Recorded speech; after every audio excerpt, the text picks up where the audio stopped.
Merci pour cette occasion que le Seigneur m'accorde encore de parler à l'épouse de Jésus-Christ. Je précise bien que je ne parle pas à l'Église, mais l'Église aussi peut être avertie par cette vidéo qui ne concerne que la parole de Dieu, à tous ceux qui aiment Dieu, qui aiment la parole, et qui sont nés pour croire et à qui Jésus a donné la foi comme don pour vivre sa vie sur la terre.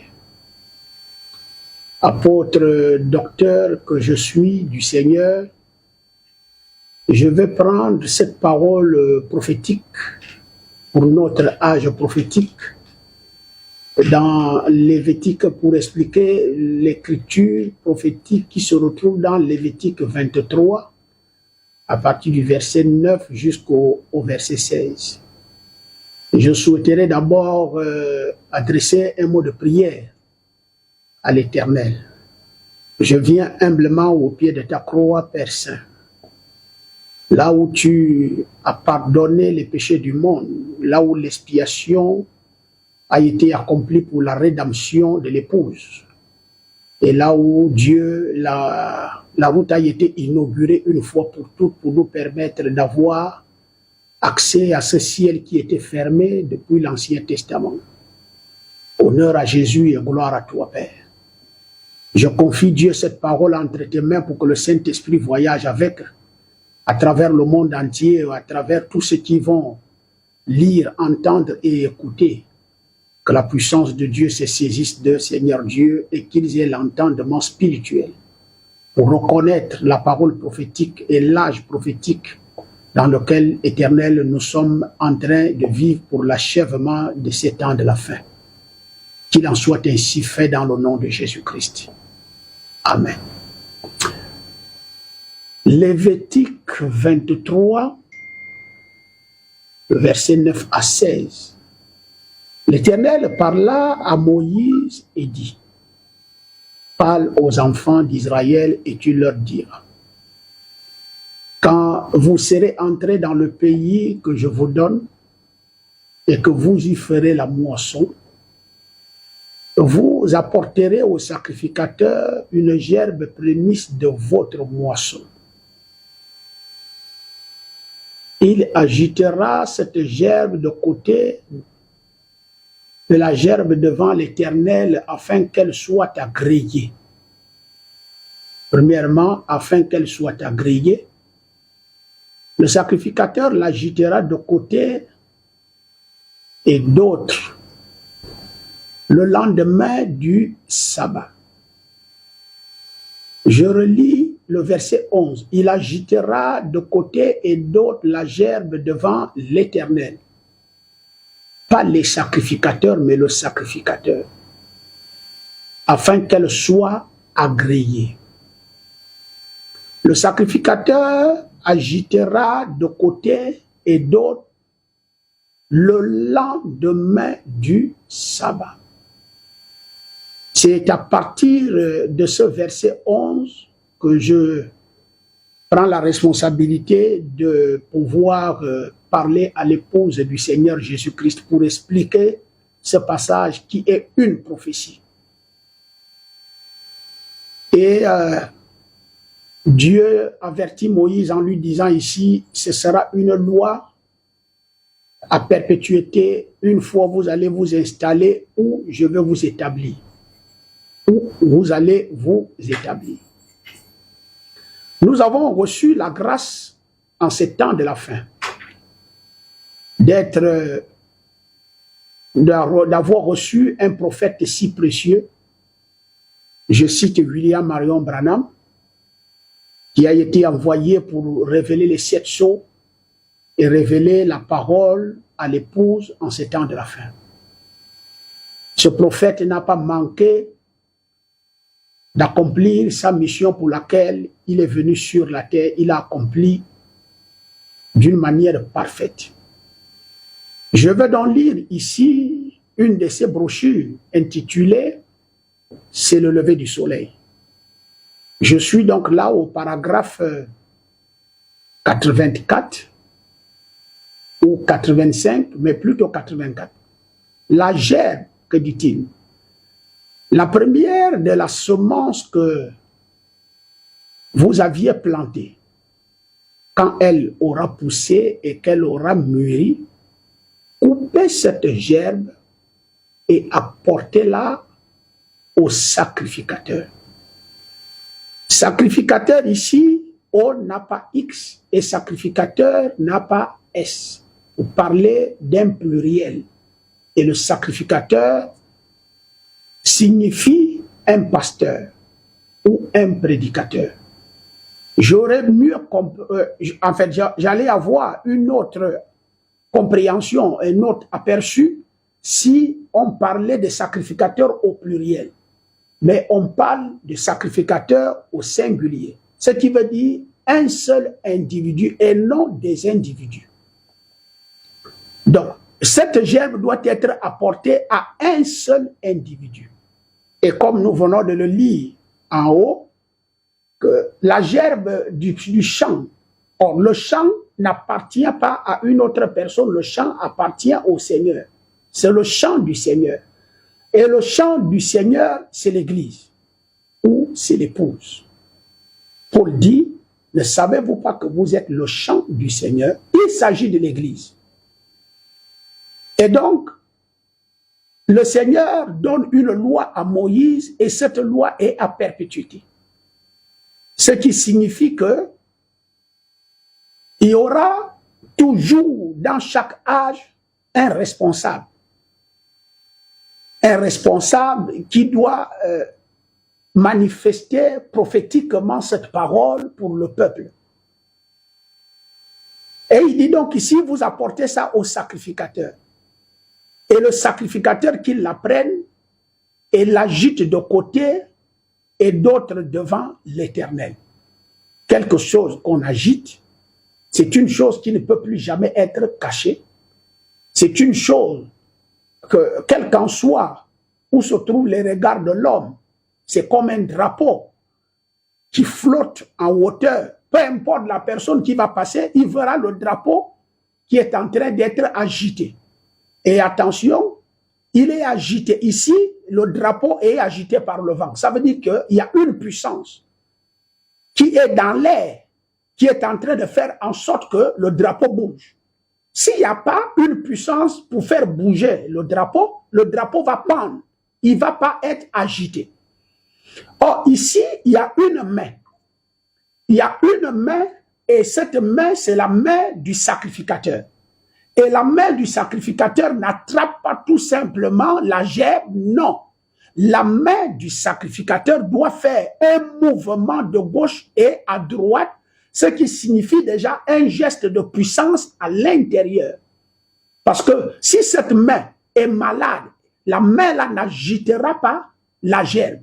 Si cette main est infirme, cette main là n'agitera pas la gerbe.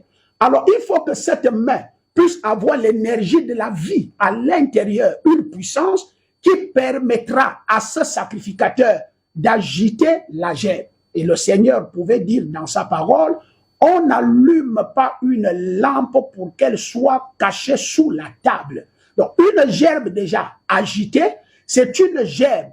Et déjà la Bible dit que la gerbe là est agitée pour être agréée et acceptée. Ça, il faut une grande précision sur ça.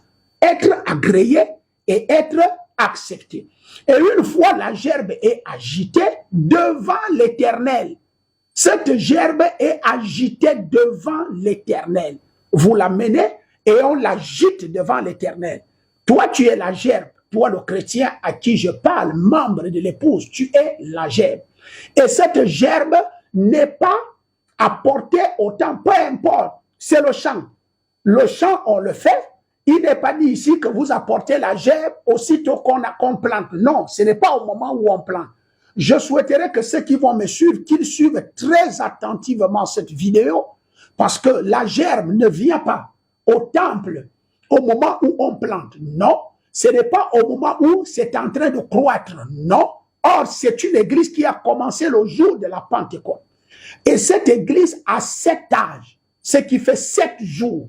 Or, la Bible dit ici que ce n'est pas au jour du sabbat qu'il faut amener la gerbe au sacrificateur. Non, il faut l'amener après le sabbat. Ce qui veut dire que le premier jour de la semaine est passé, le deuxième jour de la semaine est passé, le troisième jour de la semaine est passé, et tous ces jours-ci que je compte, ce sont des âges de l'église. Il y a 7 âges de l'église et 7 jours de la semaine. Or, il n'est pas demandé d'amener la gerbe le premier jour de la semaine, ou, en d'autres termes, le premier âge de l'église. Il n'est même pas demandé d'amener la gerbe au 7e jour, non, qui représente le 7e âge. Or, nous savons qu'au 7e âge de l'église, il s'agissait de William Marion Branham, qui fait la clôture des âges de l'église. Parce que Dieu a travaillé pendant 6 jours, et le 7e jour, il s'est reposé. Alors là, ça fait partie des 7 tonnerres, ça fait partie des 7 âges de l'église, ça fait partie des 7 esprits de Dieu qui sont envoyés sur la terre, ça fait partie des 7 étoiles. Et donc, il faut que tout ça là termine. Une fois tout ça là termine, il y a un sacrificateur à qui l'Éternel donne un ordre prophétique de l'amener la gerbe pour qu'il puisse agiter la gerbe. Donc, ce qui veut dire, ce n'est pas Paul qui est le premier messager de l'âge d'Éphèse qui agite la gerbe.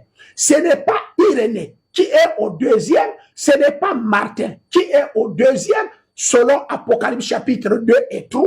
Vous connaissez ces écritures-là dans la Bible qui alignent les 7 âges de l'Église. Et donc, nous savons que le dernier âge de l'Église est clôturé par le dernier messager qu'on appelle William Marion Branham. Et donc, ce ne sont pas les 7 messagers qui sont les 7 esprits de Dieu envoyés par Dieu pour la terre qui sont appelés à agiter la gerbe. Voilà pourquoi il faut que j'attire votre attention. Parce que vous risquerez de rater quelque chose qui est prophétique dans la Bible. Et le prophète dit, la Bible, telle que nous l'avons là, elle est repartie en période. Donc, il y a chaque âge a sa portion de parole qui est la sienne et propre. Le même Branham dit, en nous donnant un conseil, il dit, reconnaissez votre âge et son message. Et le même Branham dit, attention, vous pouvez servir Dieu, c'est pas mauvais. Mais il faut servir Dieu non en dehors de sa volonté, mais il faut servir Dieu dans sa parfaite volonté. Et servir Dieu dans sa parfaite volonté, c'est de reconnaître d'abord la portion de ton écriture, de ton âge, et reconnaître le responsable, parce que ce qui va tuer les gens ici, parce que les gens vont se focaliser sur les 7 messagers et dire que Dieu a arrêté sa course avec les 7 messagers. Vous allez échouer et vous êtes en train d'échouer. C'est à cause de ça que je fais cette vidéo, pour que l'épouse se réveille. Le Seigneur n'a pas arrêté. S'il fallait arrêter, l'enlèvement devait avoir lieu avec la mort de William Marion Branham. Et pourquoi l'épouse est encore sur la terre? Cette épouse-là fait quoi? Et vous savez que lorsque l'église reste sans un conducteur, cette église-là prend une autre tournure. Au fur et à mesure que les messagers venaient et que ces messagers-là partaient, le message du messager devenait autre chose. Mais notre Dieu n'est pas le Dieu qui laisse son église de cette manière. De toute façon, je suis en train de prendre une écriture prophétique et je sais que vous allez suivre ma vidéo et cette vidéo va attirer votre attention.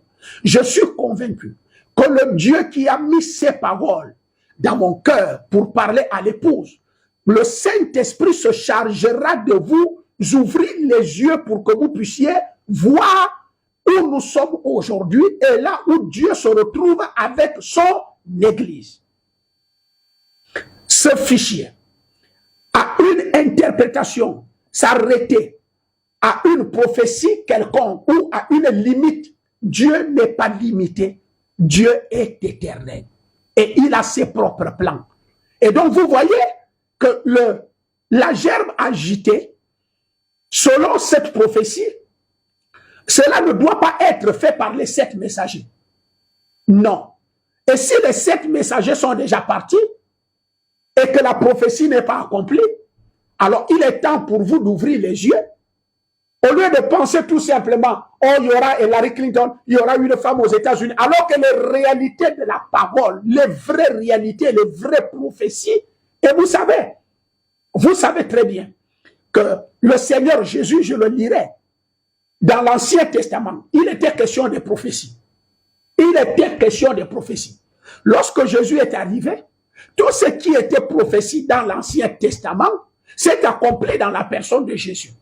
Or, le Nouveau Testament fait partie aussi d'un enchaînement de prophéties avec un livre d'Apocalypse, un livre de symboles. Et pourquoi les symboles existent? Les symboles existent pour que ceux qui ne sont pas élus, ceux qui ne sont pas enfants de Dieu, se perdent.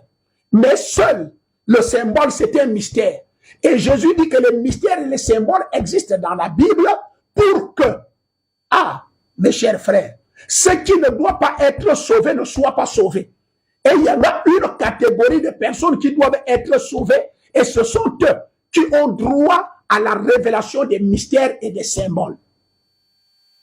Et donc cette parole est tellement prophétique, c'est tellement un mystère, que si vous ne faites pas attention, vous risquerez, et même à l'intérieur, là, rien que par la lecture et l'explication que j'ai déjà donnée, je ne pense pas que quelqu'un peut encore se perdre, et la lumière est en train de jaillir sur cette écriture.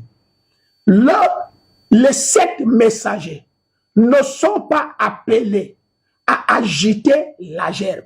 Parce que les 7 messagers, ça fait déjà le pluriel. Or, ici, il s'agit d'un sacrificateur. Attention, il n'est même pas dit souverain sacrificateur. Parce que dans l'Ancien Testament, il y avait un chef des sacrificateurs qu'on appelait souverain sacrificateur. Quand vous regardez la prophétie, il ne dit pas d'apporter ça au souverain sacrificateur, il s'agit d'apporter ça au sacrificateur. Attention donc, souverain sacrificateur, pour nous c'est Jésus-Christ, ou il peut être représenté aujourd'hui par un messager qui est un prophète dans un âge. Alors ici, il s'agit d'un simple ministère lié aux Éphésiens 4, 11, mais qui est exceptionnel. Il est vraiment exceptionnel. C'est à lui que cette gerbe doit être apportée, c'est-à-dire après les âges de l'Église, après le départ de William Marion Branham. Il y a une continuité. Et qu'il la prenne et l'agite de côté et d'autre devant l'Éternel, pour que vous soyez agréés. Alors nous partons où l'Église doit être agréée. Et si le souverain sacrificateur ne prend pas la gerbe du champ du Seigneur et l'agite, cette Église ne sera pas agréée. C'est une prophétie. C'est un ainsi dit le Seigneur. C'est une parole prophétique qui doit s'accomplir pour notre âge. Parce que la Bible dit, tout ce qui se faisait dans l'Ancien Testament était l'ombre de la réalité d'aujourd'hui. Et donc, si c'était l'homme là-bas, Moïse vivait ça dans l'homme. Alors aujourd'hui, nous devons le vivre dans la réalité.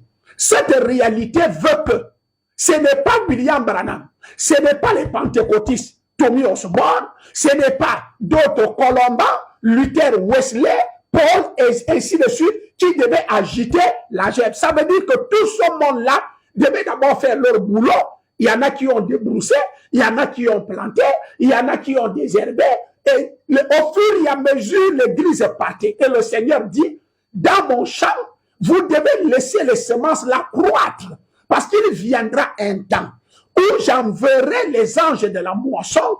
Et ces anges de la moisson viendront enlever le blé et ils vont lier la fausse vigne. Et ils vont la lier et la brûler. Maintenant, le blé va être mis dans le grenier. Il s'agit d'une période. Il s'agit d'un temps. Il s'agit d'un moment qui n'est pas lié au 7 âges de l'Église. J'ai envie de dire, qui n'est pas lié aux 7 messagers. Et attention, qui n'est même pas lié aux Éphésiens 4, 11, mais qui est lié à une responsabilité, lié, attaché en quelque sorte aux Éphésiens 4, 11.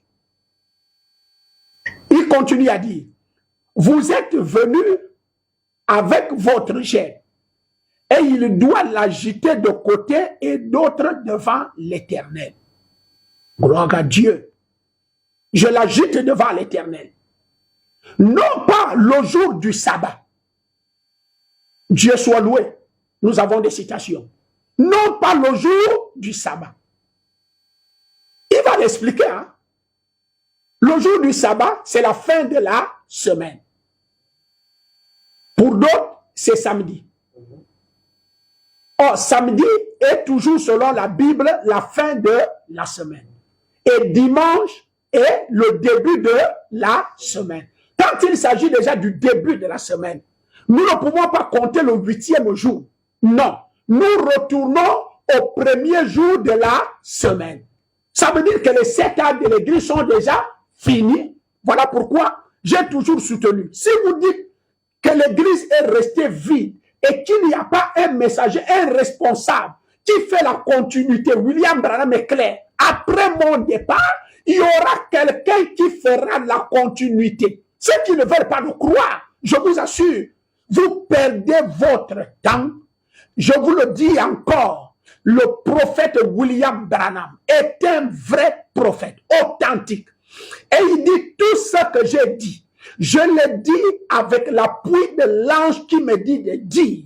Et il dit, je n'ai jamais donné une prophétie qui ne se soit pas accomplie. C'est quelqu'un qui dit tout ce que j'ai dit. Le Seigneur a tenu de le confirmer. Donc attention, de prendre certaines parties et de laisser d'autres parties et d'en faire votre choix. Nous sommes à l'âge de croire toute la parole. Et attention, et de faire la continuité. Parce que la marche ne s'est pas arrêtée dans le désert dès que Moïse est mort. Non. Non, non, non, non. La chose ne s'est pas arrêtée lorsque Élie a été enlevé. Dès que Élie a été enlevé, la responsabilité est revenue à Élisée. Dès que Moïse est parti, la responsabilité est revenue à Josué.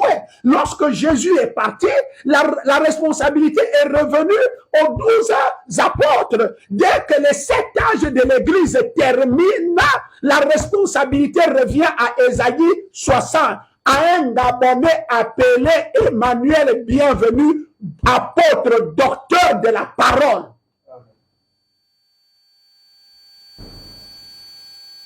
Certainement, ça va attirer des ennuis, ou bien ça va faire en sorte que beaucoup ne continuent plus à me saluer, ou que je perde beaucoup d'amis, mais je préfère vous perdre et de rester avec le Seigneur.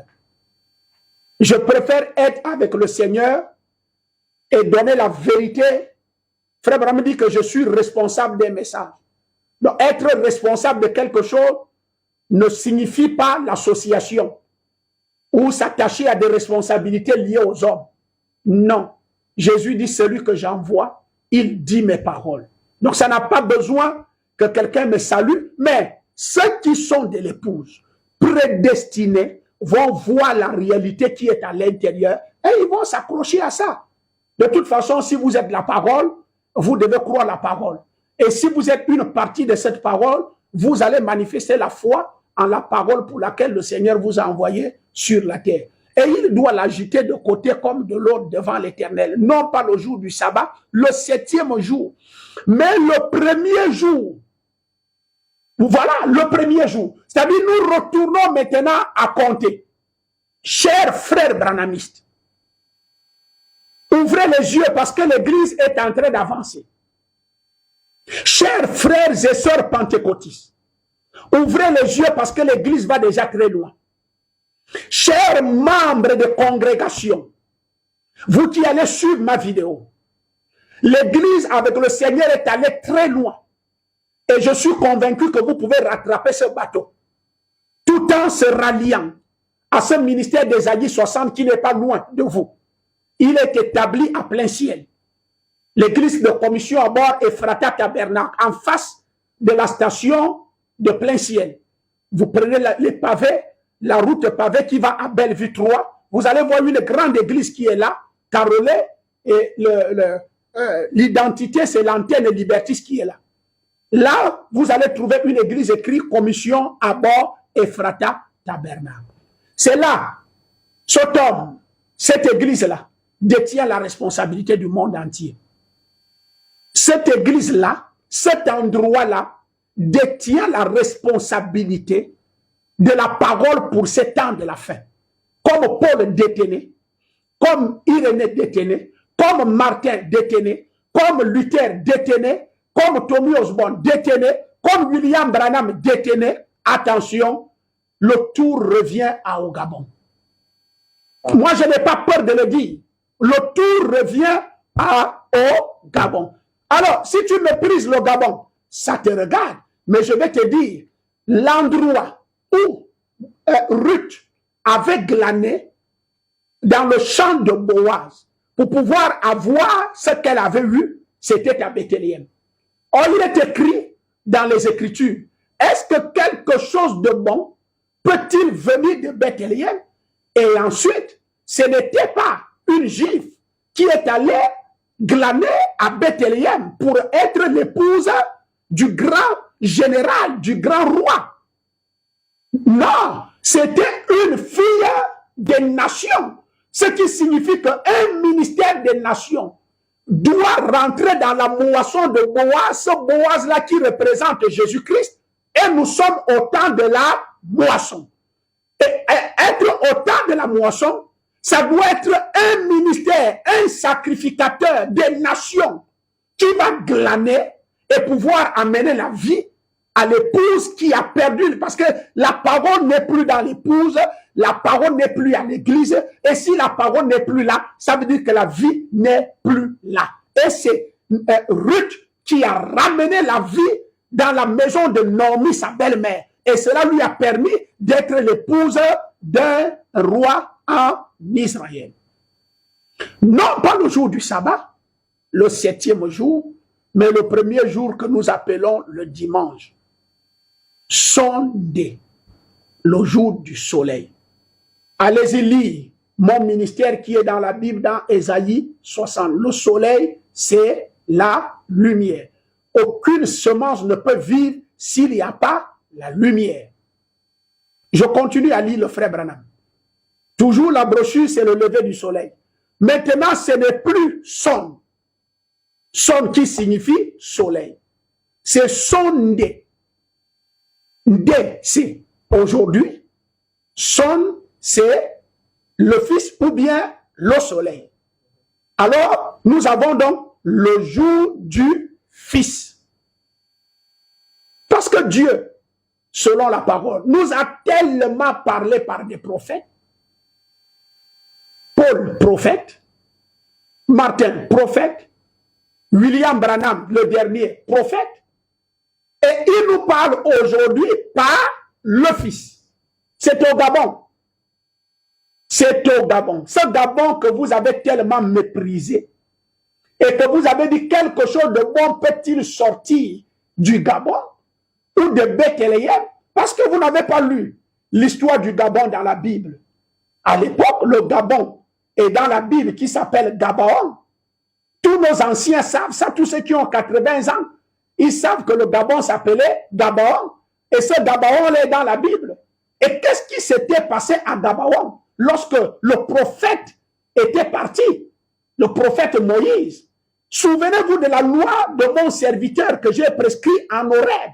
Quand Moïse est parti, le prophète, qui représente aujourd'hui William Branham, Josué, pour exterminer les ennemis, avoir la victoire et faire pénétrer le peuple dans la patrie, a arrêter le soleil et la lune. Ce n'était expliquer la loi, d'expliquer la parole, c'était la démonstration de la puissance de Dieu. Je pense que c'est vers là où l'Église est en train de partir. Je relis encore le frère Branham. Permettez-moi. Il dit encore ici, dans la brochure, toujours le lever du soleil, comme Christ était le premier à ressusciter de tous les prophètes et tout, bien qu'il était préfiguré dans de nombreux passages, il a été les prémices de ceux qui s'étaient endormis, de l'épouse. Il a été les premiers de ceux qui se sont endormis de l'épouse, provenant de Christ, détaché de l'Église. Attention, une épouse va être détachée de l'Église. Et l'Église a composé 7 âges de l'Église. Et donc, après les 7 âges de l'Église, je vous lis le frère Branham. Quelqu'un dira, il invente. Non, prends ton ordinateur là où tu es. Et j'ai donné la citation, le paragraphe. Frère Branham dit que l'épouse va être détachée de l'Église. Une gerbe devra de nouveau être agitée de côté et d'autre dans les derniers jours. Il crie, oh là, là. Voici la parole prophétique. Or, ce n'est pas lui qui doit l'agiter. Ce n'est pas lui. Il est le messager du dernier âge. Mais il n'est pas l'homme du temps de la fin. Voici la parole prophétique. C'est ainsi dit le Seigneur. Une gerbe devrait de nouveau être. Ça veut dire que ça avait déjà été agité. Et ça devra de nouveau être agité. Ça a été agité quand? Ça a été agité lorsque Jésus-Christ est venu sur la terre. Il a démontré la puissance de Dieu jusqu'à aller ramener les captifs qui étaient au séjour des morts. Il les a ressuscités. Alors aujourd'hui, il y a des vierges folles et sages, les vierges qui dorment. Ils attendent une résurrection. Et cette résurrection ne pourra se faire si la gerbe n'est pas agitée. Même William Branham, il est dans la tombe. Tous les gens des arts de l'église sont dans la tombe. Et à nouveau, il va falloir que la gerbe soit agitée. Et si la gerbe n'est pas agitée, il n'y aura pas de résurrection. Il n'y aura pas l'enlèvement. L'enlèvement que vous attendez, c'est lié à un ministère. C'est lié à un homme. C'est toujours ça. Si Dieu vous a aimé, dit le frère Branham, il vous donne un homme. La difficulté que Dieu a trouvée et qu'il a toujours nous a conseillé le prophète, c'est que Dieu puisse amener les hommes à croire à un mortel et non à des mortels. Ici, je suis en train d'enflammer une toile qui amènera les gens à ne plus être mes amis. Mais je vais lire le frère Branham. Si tu n'es pas mon ami, c'est que tu ne crois même pas la parole. C'est que tu es un fabricant, tu es un fanatique. C'est que tu es quelqu'un qui est en train de chercher son intérêt derrière la chair. Mais si tu reconnais la parole, tu diras Amen. Et tu vas t'aligner à la parole parce que tu es là pour cette parole, pour être dans la volonté de Dieu. C'est tout. La gerbe agitée. La gerbe, c'était quoi? La prémisse qui était venue à maturité. La prémisse qui était venue à maturité. La première qui avait prouvé qu'elle était du blé. Ce n'est plus le temps d'expliquer les paroles. Ce n'est plus le temps de débat. Frère Branham a dit, citation numéro tant, patati. Ce n'est même plus le temps branhamiste de guerre. Ce n'est même plus le temps d'aller débattre de la parole avec les catholiques, les protestants, dire que nous on a la vérité et ils sont faux et c'est nous qui avions reçu ceci. Non, ce n'est même plus le temps.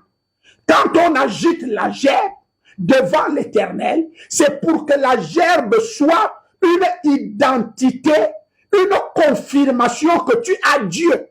Tu dois démontrer Dieu. C'est l'âge là dans lequel nous sommes actuellement. Et je vais lire le frère Branham pour terminer. Hein. Je suis en train de lire. Nous devons donc prouver. Parce que William Branham est parti. Il a prêché sur la semence. Il a montré dans un dessin la semence. Il dit, c'est déjà à maturité. Et quand ça arrive à maturité, nous devons prouver que nous sommes arrivés à maturité. Et quand ça arrive à maturité, qu'est-ce qu'on fait? Tu apportes ça au sacrificateur et le sacrificateur va agiter ça devant l'Éternel au vu et au su de tout le monde. Ce n'est plus une histoire où on doit cacher, ce n'est plus une histoire où on doit expliquer un passage biblique. Qui avait prouvé? Donc nous devons prouver aujourd'hui, ce n'est plus des histoires, non. Les morts doivent ressusciter dans nos églises. Les infirmes doivent marcher dans nos églises. Les sidéens doivent être guéris dans nos églises. Je ne parle même pas des démons. Ils ne doivent même pas assister dans nos cultes, les démons. Nous vivons dans l'âge de la manifestation de la puissance et la démonstration de la puissance de Dieu. Si ça ne t'accompagne pas, c'est que tu es une église fanatique et que tu es une fausse église. L'épouse aujourd'hui n'est plus une épouse qui explique un passage biblique ou une citation ou pour dire j'ai plus de Dieu. Non, si tu as Dieu, il faut prouver que tu as Dieu par une guérison. Frère Branham disait aux gens, vous allez voir mon Dieu, si mon Dieu est avec moi, et s'il prouve qu'il est avec moi et qu'il est ici, qu'il guérit tel malade, qu'est-ce que vous allez faire? C'est sur ce terrain-là actuellement où se trouve l'épouse. Cette épouse doit être agitée pour qu'elle soit agréée et être acceptée par le Seigneur. Je lis le frère Branham, qui avait prouvé qu'elle était une gerbe. Revient. Oh Église, réveillez-vous. Réveillons-nous. Nous risquerons de nous réveiller très en retard et le temps est passé. Avec nos bagarres, avec nos divisions, avec nos ceci, avec nos cela. Non, non, non, non. Puisque dans le champ du Seigneur, qui est l'Église, l'ennemi avait semé l'ivraie et les deux devraient croître. Alors, à l'heure de la moisson, il faut que le blé prouve qu'il est blé, portant du fruit, au milieu de l'ivraie. Parmi les églises contraires de Satan, la fausse épouse, le temps de la différence est arrivé. Le temps où nous devons montrer que Dieu est avec nous, c'est la manifestation du troisième point. La puissance pour créer. La dernière citation, toujours le lever du soleil. Peu importe tout ce que les théologiens peuvent faire. Je suis au paragraphe 103. Écoutez-moi, monde entier, peuple de Dieu, épouse de Jésus-Christ à travers l'univers. Affirmation. Combien votre église peut être bien organisée? Toute l'instruction que vous pouvez voir, que vous pouvez avoir. Et combien elle peut être conforme à la Bible. Attention. Et que cette gerbe, et tant que cette gerbe agitée, tant que le Saint-Esprit ne viendra pas sur cette personne, vous vivifiez. Ça veut dire que c'est un individu qui est la gerbe agitée. Et la gerbe agitée signifie le pasteur a eu la responsabilité de te donner le Saint-Esprit. Et quand les autres ont reçu le Saint-Esprit le jour de la Pentecôte, nous avons des résultats. L'ombre seulement de Pierre et de Paul et de Jean et des autres guérissait les malades. Nous ne sommes plus à la période d'expliquer les Écritures. Quand le Saint-Esprit est descendu le jour de la Pentecôte, les gens ont dit, mais ça c'est quoi? Paul a dit, ou Pierre, ce jour-là, pardonnez-moi, c'est la troisième heure du jour. C'est ce qu'avait prophétisé Joël. Donc on ne pouvait plus expliquer Joël, on ne pouvait plus prêcher Joël. Joël était devenu une démonstration. Donc nous sommes à l'heure de la moisson où le blé est maintenant à maturité et ce n'est plus le temps d'expliquer les Écritures, ce n'est même plus le temps. Je me calme un peu, ce n'est plus le temps de faire des campagnes publicitaires de gauche et à droite. Non, c'est le temps où, au quartier, tu vis ton Dieu. Au travail, tu vis ton Dieu. Tu demandes Dieu. Un parent est malade, un voisin, le directeur général, quelqu'un est malade, tu pries pour lui, il est guéri. C'est ça la publicité. Voici des signes qui accompagneront ceux qui auront cru. Donc, arrêtons. Pendant que je ouvre les yeux à cette église et que je suis en train de prendre les prophéties, je ne suis rien. Non, je ne suis que votre frère par lequel le Seigneur est venu passer pour éclairer, pour donner la lumière, pour que vous puissiez savoir où va Dieu actuellement et qu'est-ce que Dieu est en train de faire dans son église. Je termine ici.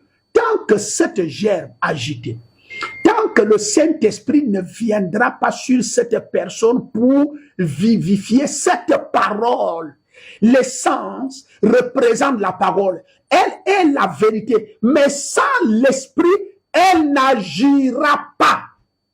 Et donc, si des gens continuent à expliquer la parole, ça veut dire que vous n'avez pas de Saint-Esprit, vous avez la théologie. Vous êtes sorti des séminaires, ou c'est par convoitise que vous êtes du haut de la chair, et si vous vous lancez dans les débats, et si vous commencez à dire c'est mon église, c'est moi qui ai la parole, c'est nous qui sommes ceci, c'est nous qui sommes cela, ça veut dire que vous êtes allé à gauche pendant que Dieu est en train d'aller à droite. Alors, revenez sur les rangs. Revenez sur les rangs. J'ai l'impression qu'il manque le Saint-Esprit à cette église. J'ai l'impression qu'il manque le Saint-Esprit aux branhamistes. Et qu'ils se sont jetés dans des explications des bassets tonnerres. Et sans connaître même ce que c'est qu'un tonnerre. Quelqu'un qui est déjà né de nouveau et qui a le Saint-Esprit, dit le frère Branham, il devient une voix de Dieu qui parle sur la terre. Il devient un tonnerre. Branham dit, l'ennemi recule quand Sodome la marche. Les maladies reculent, les démons reculent, les puissances occultes reculent, les puissances démoniaques reculent. Et ils récupèrent le territoire. Les 7 tonnerres, ce n'est pas une doctrine. Les 7 tonnerres, c'est Dieu dans un être humain sur la terre en train de se balader, montrant les œuvres de Dieu. Ces frères vivent. Écoutez Genèse 37, le verset 4 au verset 8. Sûrement, j'ai dit des choses qui, quand tu vas regarder la vidéo, tu vas couper ça avant d'arriver jusqu'au bout. Mais la patience et la tempérance d'un fils ou d'un chrétien doit habiter pour que tu écoutes la vidéo jusqu'au bout et l'analyse. Non pas pour couper, pour dire qu'il est qui. Ce n'est pas un comportement digne de quelqu'un qui a Jésus-Christ en lui. Genèse 37, du verset 4 au verset 8. Regardez ce que Joseph va dire ici. Il est né dans une grande famille. Nous sommes une grande famille. C'est peut-être le dernier fils de Joseph, je ne sais pas. De Jacob. Je ne sais pas trop bien. Mais je pense que c'est ça. Qu'est-ce qu'il dit? Ses frères virent que leur père l'aimait plus que tous. Et ils le prirent en haine. Ils ne pouvaient lui parler avec amitié. Donc si vous n'allez pas me parler avec amitié, et que vous allez dire, mais pourquoi Dieu est allé seulement parler à lui, et ça va gangréner ton esprit, et ça va faire en sorte que tu ne félicites pas et tu n'appuies pas, tu ne dis pas un amen à cette vidéo, ou que tu ne fasses pas un commentaire, ou que tu ne dis c'est la vérité, mais tu vas plutôt maillir et porter la haine au-dedans de toi. Regarde ce que les frères de Joseph ont fait. Ils le prirent en haine. Ils ne pouvaient plus parler avec lui en amitié. Joseph lui un songe.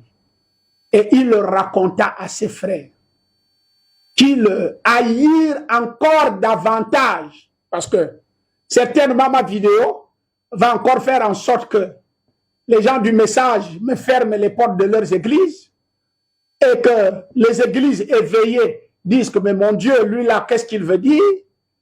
Et que les confessions religieuses, autant qu'ils disent, mais qu'est-ce que lui là, il a envie de faire? Et me porter en haine et non plus en amitié. Il leur dit, écoutez donc ce songe que j'ai eu. Nous étions alliés des gerbes au milieu des champs. Et voici ma gerbe se leva et se tint debout. Et vos gerbes l'entouraient et se prosternaient devant elle. Ça, c'est grave. Ça, c'est grave. Les autres avaient des gerbes. Mais les gerbes des frères de Joseph se sont courbés devant la gerbe de Joseph et la gerbe de Joseph s'est mise debout. Est-ce que c'est Joseph qui a fait ça? Non. C'est Joseph qui donne les songes? Non. Ses frères lui disent, est-ce que tu régneras sur nous? Non, je ne règne pas sur vous. On a un Dieu qui règne sur nous tous, qui est notre Dieu à nous tous. Vous tous, vous avez le même Saint-Esprit que j'ai. Est-ce que tu nous gouverneras? Non, je ne gouverne pas l'Église. Il y a un gouverneur, c'est le Saint-Esprit. Et ils le haïrent encore davantage. Donc, si cet esprit va habiter quelqu'un, nous avons déjà où on t'a identifié. À cause de ses songes et à cause de ses paroles, Joseph a été haï parce que sa gerbe est restée debout devant les autres. Vous allez constater que toutes les gerbes étaient couchées. Mais la gerbe de Joseph se leva devant la gerbe de ses frères. Et ça fait en sorte qu'on a vendu Joseph en Égypte. Mais avoir vendu Joseph en Égypte, parce que peu importe le complot que vous aurez, aucun homme ne peut combattre la volonté de Dieu. Vous ne pouvez pas arrêter sur la terre ce que Dieu est en train de faire. Peut-être vous pouvez penser que ça devait être par les États-Unis, ça devait être fait au Congo, ça devait être fait au Cameroun, ça devait être fait en France. Mais Dieu a choisi le Gabon et un petit Gabonais pour pouvoir faire en sorte que l'épouse soit agitée en gerbe. Donc c'est le temps de l'épouse de se lever. Mais les autres, vous êtes nos frères, acceptez la parole au lieu de rentrer dans la haine. Chers branamistes, ce n'est pas la peine de m'haïr et de dire qu'il se croit qu'il est qui. Il n'y a pas de 8e messager, il n'y a pas de ceci, il n'y a pas de cela. Non, nous sommes liés en amitié. Et parlons-nous en amitié. Examinez les Écritures et regardez la profondeur et la réalité de la parole qui se parle elle-même. C'est exposé devant nous. Ce Joseph qu'on va en Égypte, pour mentir qu'il est mort, ce Joseph-là ne les a pas nourris plus tard. C'est ce Joseph-là qui les a nourris. C'est pour vous dire, vous pensez rejeter la volonté de Dieu, vous allez la retrouver en route. Nous ne supplions pas quelqu'un. Nous montrons la vérité aux gens. Et aucun homme ne peut combattre contre la volonté de Dieu. Au dernier conseil, lorsque les apôtres s'étaient levés en Israël, il y a les pharisiens qui voulaient les combattre. Un sage les a dit, si ceci vient de Dieu, laissez ça, vous allez voir comment ça va se confirmer. Maintenant, si ça ne vient pas de Dieu, ça va tomber seul. Au lieu d'aller se mettre à combattre cela. Donc Joseph, peu importe la haine, peu importe le manque d'amitié que les autres l'ont présenté, comme quelqu'un m'avait appelé, il paraît que tu es maintenant seul. Je ne suis pas seul. Celui-là suivra ma vidéo, c'est un pasteur qui m'avait appelé pour me dire, il paraît que tu es seul, tu es isolé. Je ne suis pas isolé. J'avance avec la volonté du Seigneur et je suis avec l'église, je suis avec l'épouse et cette épouse finira par s'accorder à la parole. J'ai terminé d'exposer. Ici, au monde entier et à cette épouse, la parole prophétique de ces temps de la fin, à laquelle tout le monde doit tourner les regards. Tourner les regards vers Ésaïe 60. Et dont la direction générale se trouve à Libreville, au Gabon. précisément à plein ciel. Et je m'appelle Emmanuel Bienvenu, apôtre docteur de la parole. Que le Seigneur vous bénisse richement.